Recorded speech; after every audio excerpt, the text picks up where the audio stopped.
Marco Rubio लगातार कमाल कर रहे हैं। और जहां जेडी वांस वहां कुछ साजिशी सिद्धांत फैला रहे हैं और हमें हर पल उतना पसंद नहीं आ रहा है, वहीं मार्को रूबियो लगातार एक के बाद एक सटीक बात कर रहे हैं और जो पागलपन हम ऑनलाइन देख रहे हैं उसे उजागर कर रहे हैं।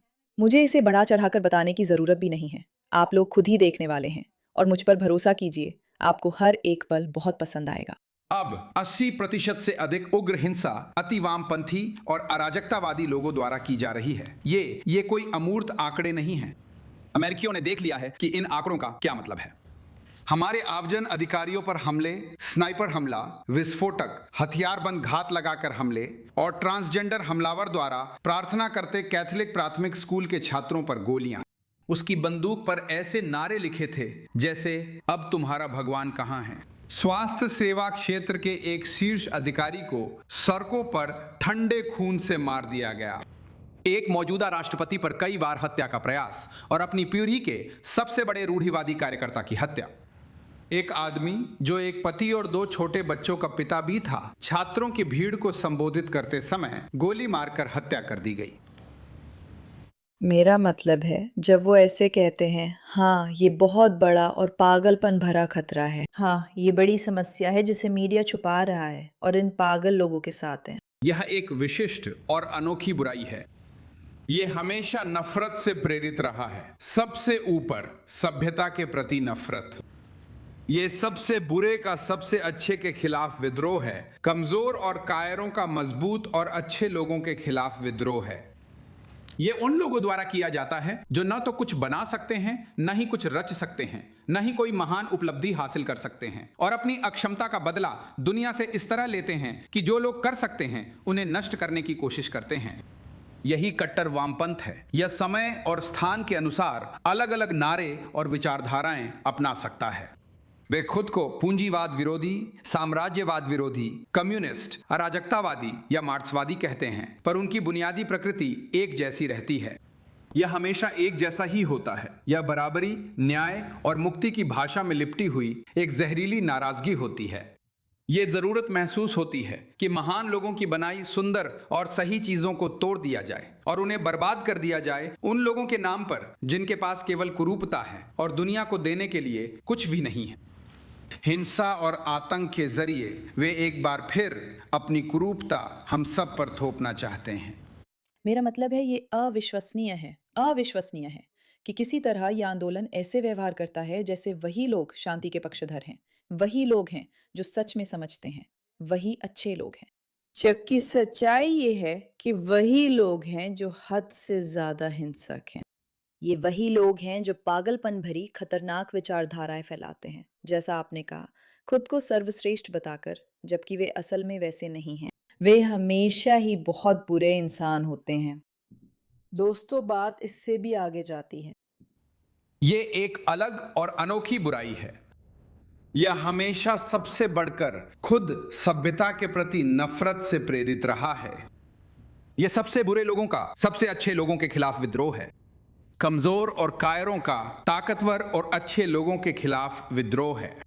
कमजोर और कायर लोग खुद को सुधारने के बजाय दूसरों को गिराना और उन्हें बर्बाद करना ज्यादा पसंद करते हैं।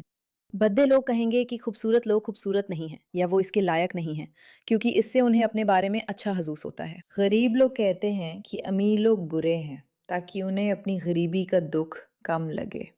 ये वाकई चौंकाने वाला है। चौंकाने वाली बात है कि राजनीति में व्यक्तित्व के प्रकार दिखते हैं। आप देख सकते हैं कि कुछ लोग जो आलसी होते हैं या हर चीज के लिए दूसरों को दोष देते हैं, और दूसरी तरफ वे लोग हैं जो सच में खुद के लिए कुछ बनाने की कोशिश करते हैं, और ये फर्क वाकई चौंकाने वाला है। ये उन लोगों द्वारा किया जाता है जो खुद कुछ बना नहीं सकते, कुछ नया रच नहीं सकते या बड़ी उपलब्धियां हासिल नहीं कर सकते, और अपनी कमियों का बदला दुनिया से इस तरह लेते हैं कि जो लोग ये सब कर सकते हैं उन्हें बर्बाद करने की कोशिश करते हैं। यही है कट्टर वामपंथ। ये अलग अलग जगहों और समय में अलग अलग नारे और विचारधाराएं अपना सकता है।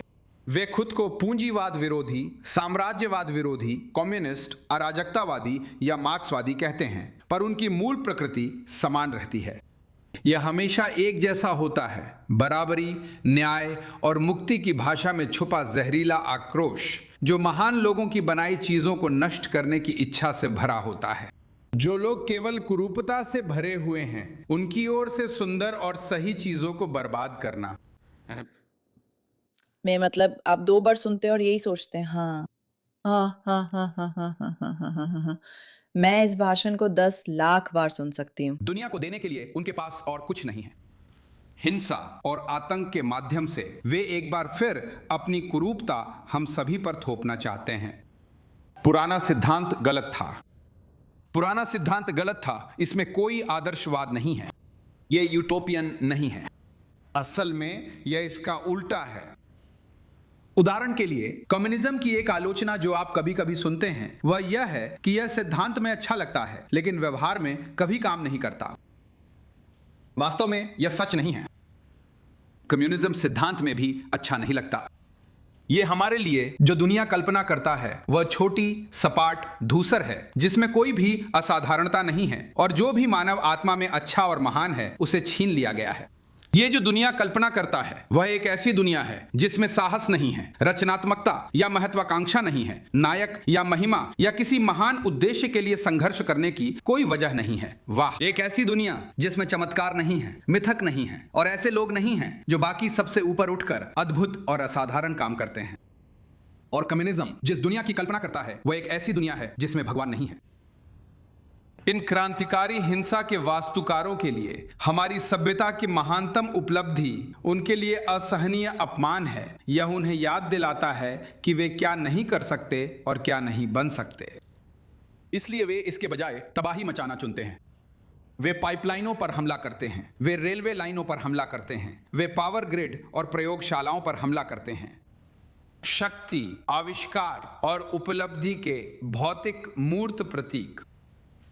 यह आज के समय में हमारे सामने आतंकवाद की प्रकृति है।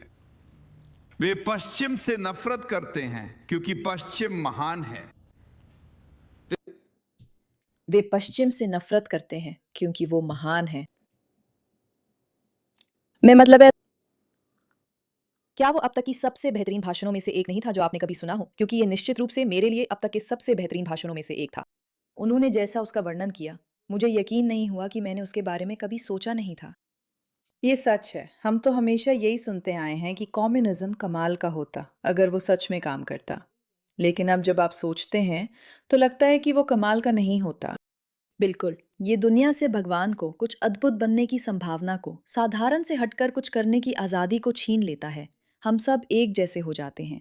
हम बिल्कुल एक जैसे हो जाते हैं। ये असाधारण बनने, अद्भुत काम करने और अद्भुत चीज़ें रचने की क्षमता भी छीन लेता है। यही करता है। ये एक महान लेकिन उबाऊ दुनिया बनाता है, जहाँ सब बराबर हैं, लेकिन किसी के पास कुछ भी करने, खासकर कुछ अद्भुत करने की प्रेरणा नहीं होती। इसे देखने का कितना गहरा तरीका है और कितना अच्छा है कि कोई वास्तव में इसे उसके असली रूप में पहचान रहा है और इस बारे में बात कर रहा है। हमारे समाज का क्षरण उन कमजोर लोगों द्वारा किया जा रहा है जो इस बात से पूरी तरह डरे हुए हैं कि शायद वे कुछ बनने के काबिल नहीं हैं और इसलिए वे ये सुनिश्चित करना चाहते हैं कि कोई और कभी कुछ बन ही ना पाए। ध्यान देने के लिए धन्यवाद।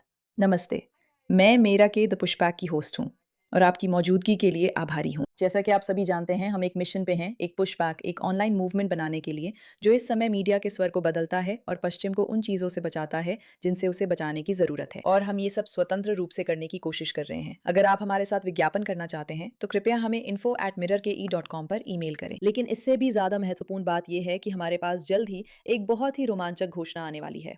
आप में से बहुत से लोगों ने पूछा है कि आप पुशबैक में और कैसे शामिल हो सकते हैं और हम कुछ शानदार चीज़ पर काम कर रहे हैं, तो उस पर नज़र बनाए रखें। ज़रूर सब्सक्राइब बटन दबाएं, वीडियो को लाइक करें, कमेंट करें और इंटरैक्ट करें। हमें सपोर्ट करने के तरीकों को देखें और सबसे ज़रूरी बात, देखते रहें क्योंकि जो हम यहाँ कर रहे हैं वो एक क्रांति है और हम आप सभी के हमारे साथ होने के लिए बहुत बहुत आभारी हैं।